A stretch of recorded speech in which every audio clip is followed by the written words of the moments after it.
La parola all'onorevole Tremosa.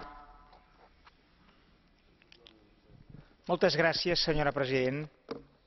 Dear colleagues, I want to denounce today an aggression to one of the pillars of the European Union, the internal market and the free circulation of goods and people. Recently, the Catalan Meat Industry Federation and also some Catalan newspapers has informed that in France some trucks coming from Catalonia have been attacked and damaged by French farmers.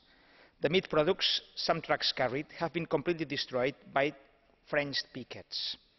These aggressions have been so far repeated 2 more times since the beginning of this year, 2011.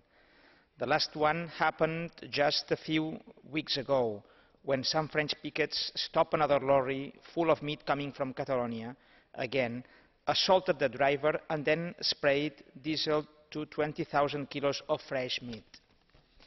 This pressure of some French farmers' unions, destroying products coming from outside France, has had a very rapid effect in the clients of the Catalan meat industry.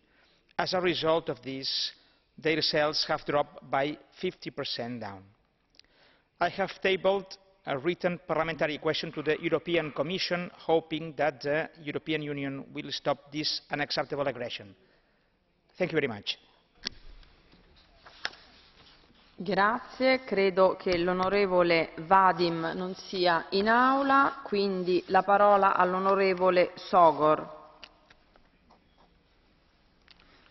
Európában a kulturális sokszínűség olyan érték, amelynek megőrzése érdekében mindannyiunknak tenni kell.